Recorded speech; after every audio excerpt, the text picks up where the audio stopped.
राधे राधे दोस्तों, हम लोग 2026 की पूर्वावलोकन इकोनॉमिक्स के सॉल्व कर रहे थे।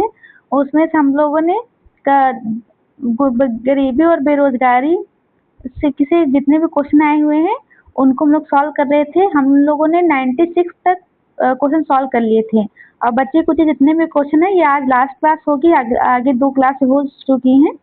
हम लोगों ने 30-30 मिनट में 50-50 क्वेश्चन कर लिए हैं। तो बाकी के जो बचे हुए 123 प्रश्न आए हुए हैं, बाकी जितने भी बचे हुए प्रश्न हैं तो आज इस क्लास में कर लेंगे। इसके बाद हम लोग सी सेक्शन स्टार्ट करेंगे। आई होप ये क्लास आपको अच्छी लगती हो और आप ज़्यादा से ज़्यादा लाइक कीजिए और सब्सक्राइब भी कीजिए, क्योंकि आपके ही भरोसे हैं सब। चलिए हम लोग स्टार्ट करते हैं। कल हम लोगों ने 96 नंबर का प्रश्न देख लिया था। बेरोजगारी की समस्या से गरीबी बढ़ती है क्योंकि बढ़ती है गरीबी रेखा से नीचे रहने वालों की संख्या। बेरोजगारी समस्या से गरीबी बढ़ती है क्योंकि गरीबी रेखा ये प्रश्न हम लोगों ने क्या था देखते हैं। गरीबी रेखा से नीचे रहने वाले की संख्या बढ़ती है, तो इसका ऑप्शन नहीं होगा। अगला प्रश्न देखते हैं। हम लोग ज़्यादा लंबी क्लास ना करेंगे, बस छोटी क्लास से जल्दी हम लोग प्रश्न सॉल्व कर लेते हैं। भारत जनगणना भारत गणराज्य के उस प्रदेश का नाम बताइए जहाँ शिक्षित बेरोजगार का प्रतिशत सर्वाधिक है। तो केरल है, क्योंकि केरल में सर्वाधिक शिक्षित लोग हैं, इसलिए केरल ही इसका आंसर होगा। अगला प्रश्न देखते हैं। विकसित विकास की उचित दर के साथ शिक्षित बेरोजगारी बढ़ती है। बिल्कुल बढ़ती है। यह तब ही होता है जब व्यावसायिक शिक्षा की कमी होती है। बिल्कुल तभी बेरोजगारी दर बढ़ती है। इसलिए ए और दोनों सही है। उसके ए कथन व्याख्या भी कर रहा है, इसलिए ए ऑप्शन सही होगा। जब भी आप ऑप्शन लगाएं तब भी अच्छे से कथन पढ़ लें, क्योंकि कभी कभी ऊपर नीचे दिया होता है तो हम लोग इसकी वजह से भी हमारे प्रश्न गलत हो जाते हैं। अगला प्रश्न देखते हैं। निम्न प्रश्नों में एक बयान के बाद 2 मान्यताएं दी गई हैं। बयान और मान्यताओं पर विचार करके फैसला करना है कि कौन सी मान्यता बयान पर निर्भर करती है। देखते हैं। 18 वर्ष से ऊपर उम्र के सभी बेरोजगार भारतीय युवाओं को बेरोजगार भत्ता दिया जाना चाहिए। हाँ, बिल्कुल हो सकता है, इसका बयान है। देखते हैं इसमें दूसरा मान्यताएं क्या है। भारत में बेरोजगार युवाओं को आर्थिक मदद की जरूरत है। बिल्कुल हम सभी को आर्थिक मदद की जरूरत है। हम लोग बेरोजगारी तो हैं, तो हम लोगों को आर्थिक मदद की जरूरत है। अगला कथन देखते हैं। इसलिए ये तो इसके हिसाब से तो सही है। कथन बयान के हिसाब से प्रथम मान्यता सही है। अगला देखते हैं दूसरी मान्यता क्या है। दूसरी है ही नहीं है। दूसरा है सरकार के पास सभी बेरोजगारी युवाओं को भत्ता प्रदान करने के लिए पर्याप्त धन है। नहीं, ऐसा नहीं कहा जा सकता, इसलिए द्वितीय गलत है। तो इसका ये ऑप्शन होगा सिर्फ एक। इसका चाहे तो हम लोग व्याख्या भी पढ़ सकते हैं, क्योंकि ऐसा शायद आपको समझ ना आए, इसलिए व्याख्या पढ़ लेते हैं। बयान को सिर्फ प्रथम मान्यता ही संतुलित करती है, द्वितीय नहीं। बेरोजगार युवक को आर्थिक मदद की जरूरत होती है, जिससे वह अपनी न्यूनतम आवश्यकताओं की पूर्ति करते हुए भविष्य के लक्ष्य योजनाओं को अंजाम दे सकता है। इसलिए पहला मान्यता सही थी। अगला प्रश्न देखते हैं। आरओ में आया था, यूपी आरओ में प्रश्न है। 100वां प्रश्न है। शहरी गरीबी की जड़ ग्रामीण क्षेत्रों में होती है। ग्रामीण क्षेत्रों में शिक्षा के स्तर निम्न होता है। बिल्कुल तभी शहरी गरीबी में वृद्धि होती है, क्योंकि यहाँ जो ग्रामीण लोग हैं ज्यादातर प्रवास करके शहरों में जाते हैं और वहाँ पे उनकी उच्च आय नहीं होती है, निम्न आय में होती है। इसलिए वो वहाँ की गरीबी, शहरी गरीबी को बढ़ा देते हैं। यहाँ के अपने यहाँ के लोग जाते हैं 20-20 हजार 10-10 हजार में नौकरी करते हैं, तो वो अशिक्षित मतलब उनके पास कौशल नहीं रहता है, कौशल का अभाव रहता है। अगला प्रश्न देखते हैं। आप शायद इसकी व्याख्या भी पढ़ सकते हैं, व्याख्या पढ़ लेते हैं। कारण और आर्थ दोनों कथन सही है। कथन कारण की स्पष्ट व्याख्या कर रहा है, क्योंकि ग्रामीण क्षेत्रों में शिक्षा के स्तर को निम्न होने के कारण गांवों में प्रवासित व्यक्ति शहरों में निम्न स्तरीय रोजगार ही पाते हैं। इसलिए वे स्वयं तो गरीब बने ही रहते हैं और शहरी गरीबी में भी वृद्धि करते हैं। अगला प्रश्न देखते हैं। यही मैं समझाना चाह रही थी, शायद मैं समझा नहीं पाई थी अच्छे से। अगला प्रश्न है।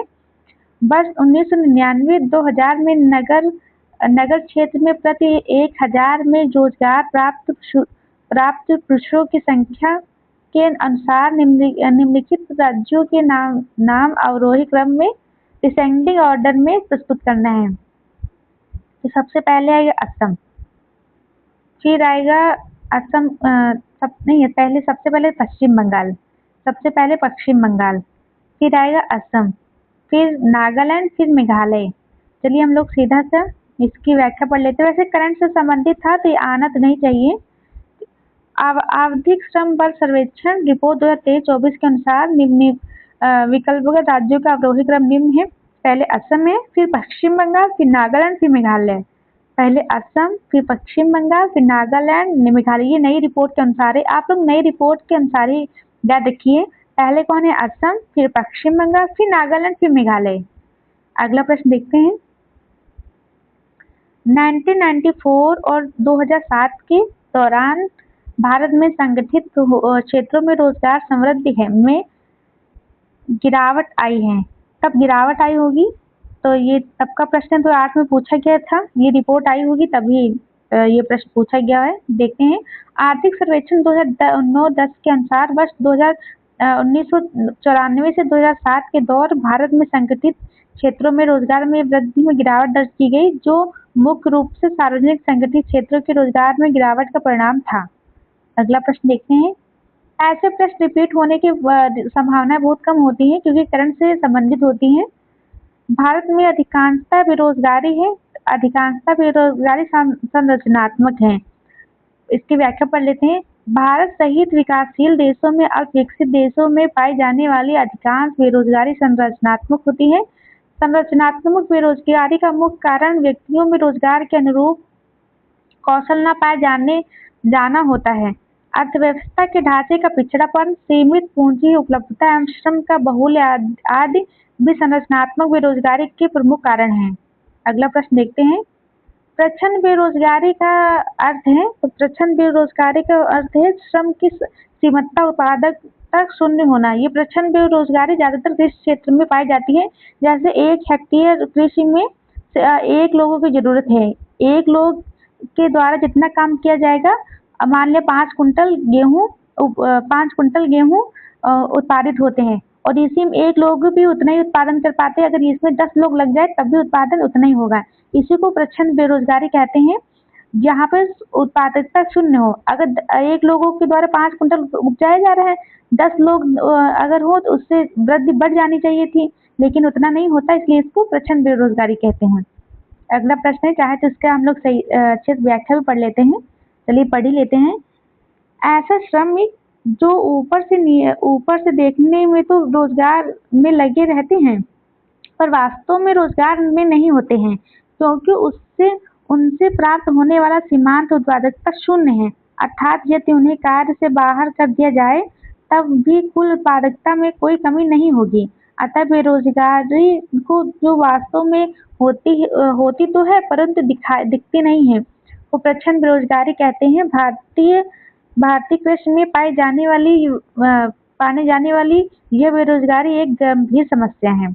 बिल्कुल, क्योंकि हमारे यहाँ एक खेती जो लोग करते किसान, वो उनका पूरा परिवार उस खेती में लगा हुआ होता है। अगला प्रश्न है, छिपी हुई बेरोजगारी से तात्पर्य है, तो ये अभी हम लोगों ने पढ़ा है। किसी कार्य में जिसको कम व्यक्ति कर सकते हो, अधिक व्यक्ति का लगे रहना। किसी कार्य में जिसमें कम व्यक्ति कर सकते हैं, जिसको कम व्यक्ति कर सकते हैं, अधिक व्यक्तियों का लगे रहना। अगला प्रश्न देखते हैं।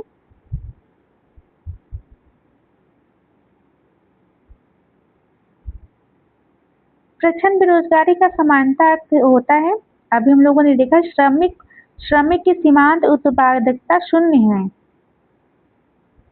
भारत में छिपी हुई बेरोजगारी लक्षण है मुख्यतः प्राथमिक क्षेत्र का, क्योंकि कृषि प्राथमिक क्षेत्र में आती है, इससे प्राथमिक क्षेत्र का है। अगला है, भारत में प्रच्छन्न बेरोजगारी पाई जाती है कृषि क्षेत्र में। अगला प्रश्न देखते हैं।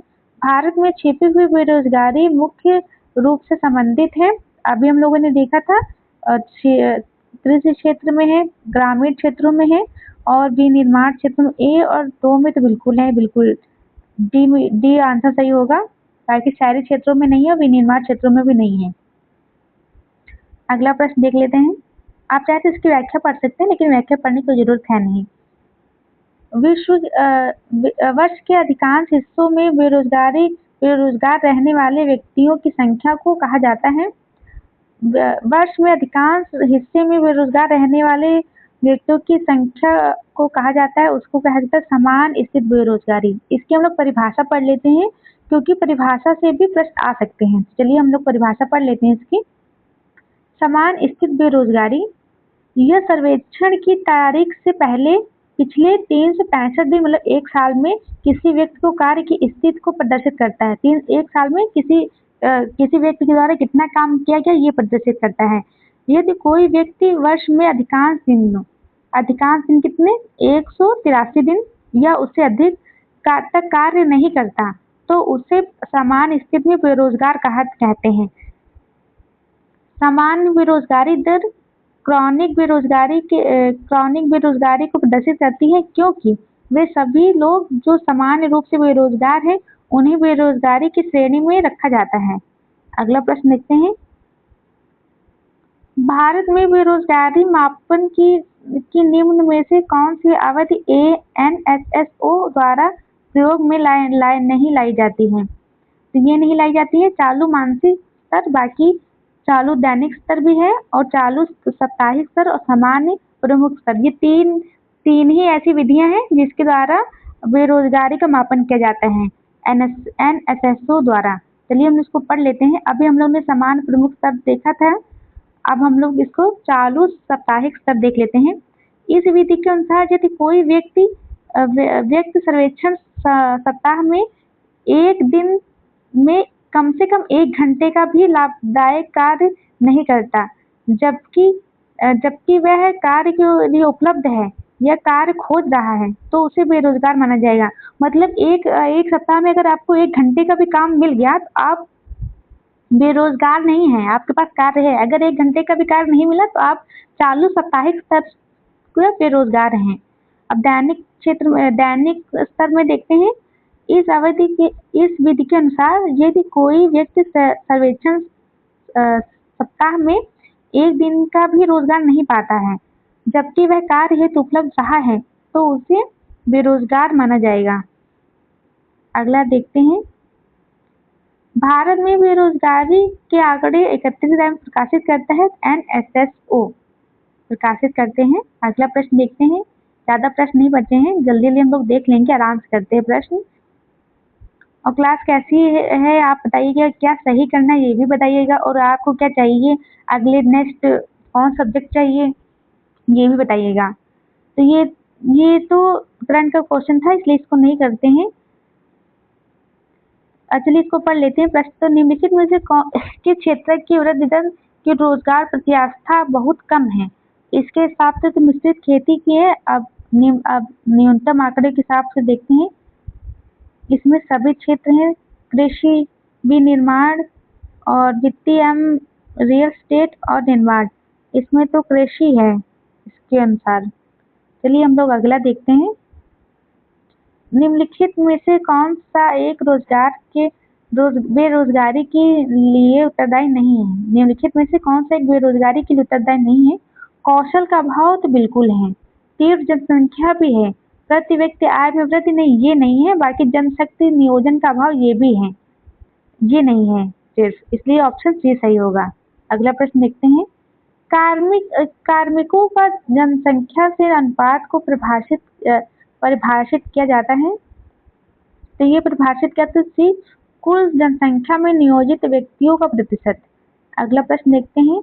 मानव जनसंख्या अनुपात WPR के कुल जनसंख्या में कार्यरत व्यक्तियों के प्रतिशतता के रूप में परिभाषित किया जाता है। जैसे यदि किसी राज्य में कुल 100 लोग हो या तथा उसमें से 40 लोग काम करते हो तो श्रमिक जनसंख्या अनुपात 40% होगा। इसी तरह श्रम बल भागीदारी दर LFPR को जनसंख्या में श्रम बल अर्थात काम करने वाले, काम की तलाश करने वाले या काम के लिए उपलब्ध में शामिल व्यक्तियों को प्रतिशत के रूप में परिभाषित किया जाता है। बेरोजगारी दर को श्रम बल में बेरोजगार व्यक्तियों के प्रतिशत के रूप में परिभाषित किया जाता है। श्रम शक्ति सहभागिता दर को किस रूप में परिभाषित किया जाता है? अभी हम लोगों ने देखा था बाजार जनसंख्या के प्रति श्रम शक्ति का अनुपात। बेरोजगारी दर को श्रम बल बेरोजगार, चलिए इसके पर हम लोग सीधा पहले तो बी बी होगा सही इसका ऑप्शन। मैं थोड़ा इसमें कंफ्यूज हो गई थी, क्षमा चाहती हूँ मैं। श्रम शक्ति सहभागिता दर के को किस रूप में परिभाषित किया जाता है? इसको किया जाता है बी, नियोजित एवं नियोजन के इच्छुक का कार्यशील आयु जनसंख्या के प्रति अनुपात। फिर से पढ़िए, नियोजित एवं नियोजन के इच्छुक का कार्यशील आयु जनसंख्या के प्रति अनुपात। मतलब अगर जितने लोग कार्य के लिए इच्छुक हैं उनका अनुपात। मान लिया 100 लोग हैं, 100 लोग ऐसे लोग हैं जो कार्य करने के योग्य हैं, लेकिन उसमें से 50 लोगों का मन नहीं है, उनको छोड़ के जो 50 लोग होंगे उनका अनुपात। अगला प्रश्न देखते हैं, इसमें लिखा भी हो, इसको पढ़ लेते हैं। श्रम शक्ति सहभागिता दर को नियोजित एवं नियोजन के इच्छुक व्यक्तियों को कार्यशील आयु जनसंख्या के प्रति अनुपात को रूप में परिभाषित किया जाता है। कार्यशील आयु की आबादी 15 से 64 वर्ष की आयु के लोगों को संदर्भित करती है।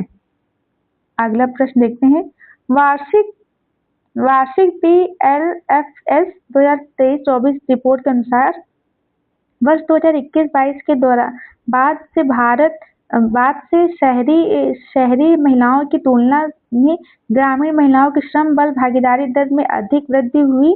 तो चलिए इसको देख लेते हैं, क्योंकि इसका राइट आंसर मुझे पता नहीं। ए, बिल्कुल एक ही सही होगा, ए ही सही होगा। ये BPSC 2025 में पूछा गया था। ये एक्चुअली हम लोग इसके रिपोर्ट है, इसके हम लोग पूरी व्याख्या पढ़ लेते हैं, शायद दोबारा भी आ सकता है।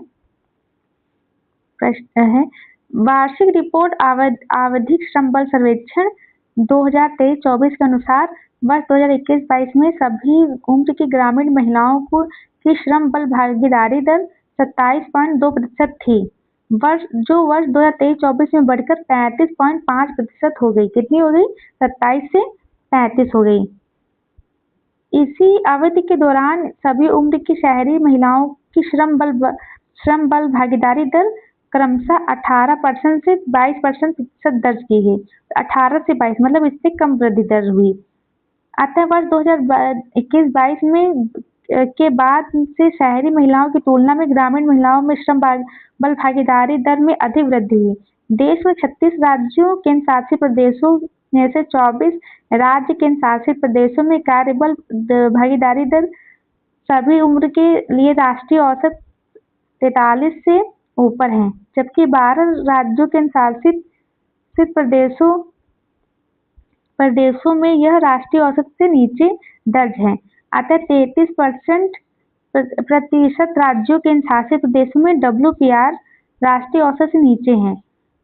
कृषि क्षेत्र में महिलाओं श्रमिकों की हिस्सेदारी पूर्व वर्षों की तुलना में वर्ष 2023-24 में बढ़ी है।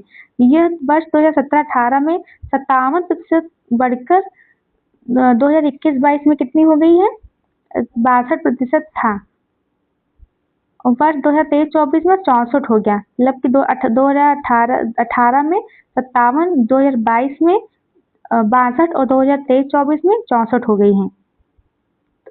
ग्रामीण महिलाओं की भागीदारी बढ़ी है, महिलाओं की और उनकी शहरी महिलाओं की भागीदारी बहुत ज्यादा नहीं बढ़ी है, बढ़ी तो उनकी भी है लेकिन ज्यादा नहीं है। तुलनात्मक रूप से ग्रामीण महिलाओं की जो रोजगार में वृद्धि हुई है।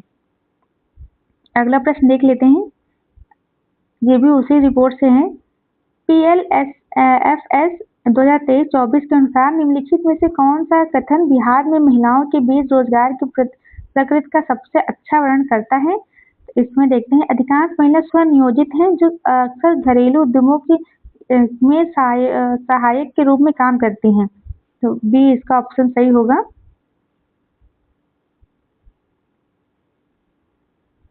अगला प्रश्न देख लेते हैं, ये रही आप रिपोर्ट, आप चाहें तो इसकी रिपोर्ट पढ़ सकते हैं। अगला प्रश्न देख लेते हैं,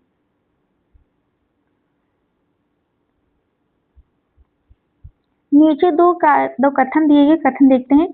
हाल के वर्षों में भारत में महिलाओं के लिए श्रम की भागीदारी की दर में तेजी से गिरावट आई है। नहीं, अभी हम लोगों ने देखा था कि उसमें वृद्धि हुई है। पारिवारिक आय में सुधार एवं शिक्षा में वृद्धि के कारण से इनसे श्रम की भागीदारी दर में गिरावट आई है। देखते हैं इसका प्रश्न उत्तर क्या होगा। ए वाला दोनों सही है और दोनों व्याख्या भी करते हैं। चलिए हम लोग देख लेते हैं 2019 का प्रश्न है। इसकी व्याख्या देख लेते हैं।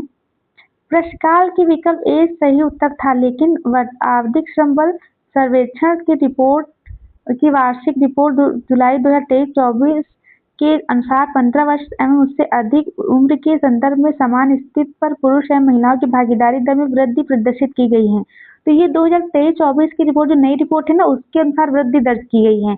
ये पहले की रिपोर्ट के अनुसार था।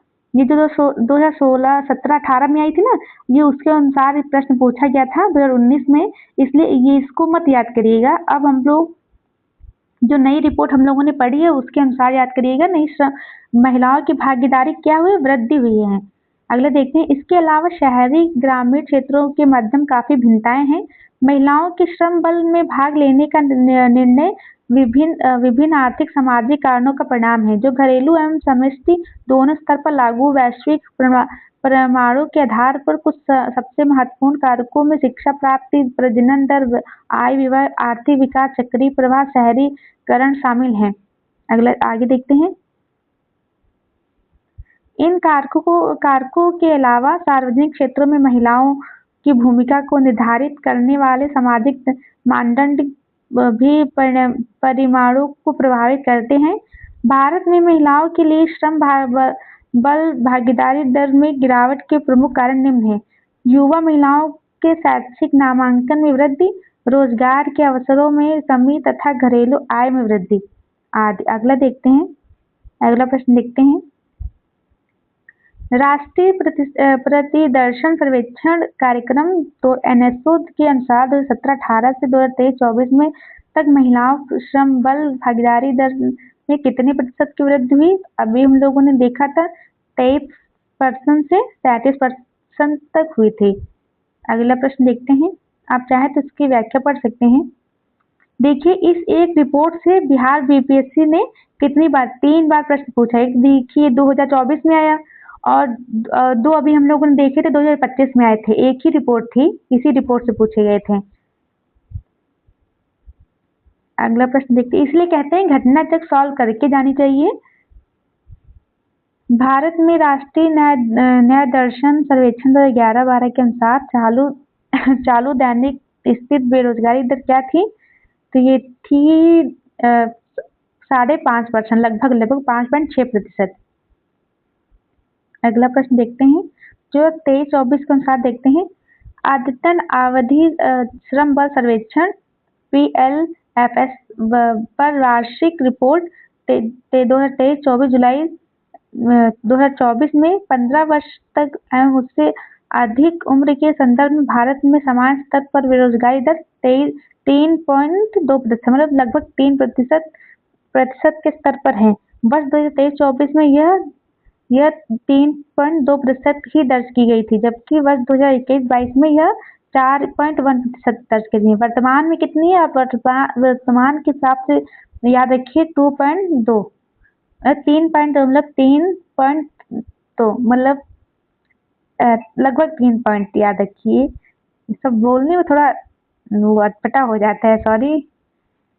अगला प्रश्न है। राष्ट्रीय प्रतिदर्शन सर्वेक्षण 61वें दौर के आंकड़ों के अनुसार चालू प्रतिदिन स्थिति के आधार पर ग्रामीण और शहरी क्षेत्रों में बेरोजगारी है लगभग 8%। अगला प्रश्न देखते हैं। आप चाहे तो इसकी व्याख्या पढ़ लीजिएगा। ये लास्ट प्रश्न है। जुलाई सितंबर 2019 और जुलाई सितंबर 2022 के बीच भारत में बेरोजगारी दर की प्रवृत्ति के संबंध में निम्नलिखित में से कौन सा कथन सही है? सही सुनना है। यह स्थिर रही है या यह घट गई? तो ये पहला सही है, ये स्थिर रही है। दूसरा सही है, घट गई, लेकिन ये स्थिर रही, ये गलत है, इसलिए ए सही होगा। रिपोर्ट को देख लेते हैं।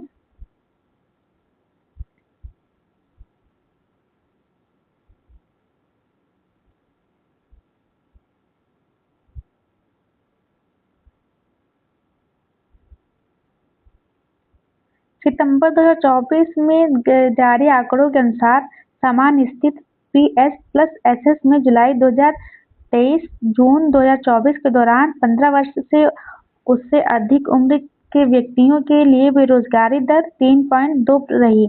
इस अवधि के दौरान पुरुष तथा महिलाओं की भी रोजगारी दर 3.2 ही रही।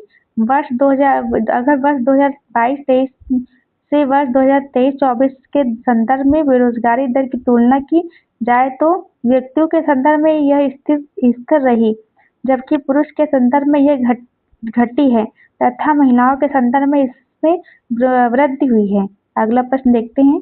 2023-24 में पुरुष और महिलाओं की समान रही और व्यक्तियों की भी समान 3.2 मतलब लगभग 3% ही रही। अगला प्रश्न देखते हैं। बस ये लास्ट ही प्रश्न था। आज हम लोगों ने क्लास बहुत जल्दी से खत्म कर ली। अब नेक्स्ट अगले क्लास में हम लोग 3 सेक्शन स्टार्ट करेंगे। हमने एक सेक्शन का भी काफी टॉपिक छोड़े हुए हैं क्योंकि वहाँ पे बहुत ज्यादा ही प्रश्न थे, तो हम लोग उसको बाद को करेंगे। अभी छोटे छोटे जो टॉपिक हैं जिनसे थोड़े थोड़े प्रश्न आए हैं उनको जल्दी जल्दी निपटा देते हैं, फिर लास्ट में वो इम्पोर्टेंट भी है इसलिए लास्ट में कर लेंगे उनको। तो आई होप ये क्लास आपको अच्छी लगी हो। आप ज़्यादा से ज़्यादा सपोर्ट करिए, शेयर करिए और लाइक करिए, और जैसा भी हो बताइए। लाइक ना भी करें तो चलेगा। हम लोगों ने बेरोजगारी या समाज के लिए रोजगार एवं कल्याणकारी योजना भी देख ली और मानव विकास भी देख लिया। अब अंतर्राष्ट्रीय व्यापार से कल से स्टार्ट करेंगे और फिर उसके बाद ये तीनों टॉपिक देख के आगे वाले अब बाकी फिर जनसंख्या नगरीकरण और वैश्विक जनसंख्या नगरीकरण ये सब टॉपिक देख लेंगे। फिर हम लोग अगला फिर ये स्टार्ट करेंगे। इसमें 3-4 टॉपिक रहेंगे, 4 टॉपिक रहेंगे, फिर इसको स्टार्ट करेंगे। तो आई होप कि आपको क्लास अच्छी लगे। Please like and subscribe.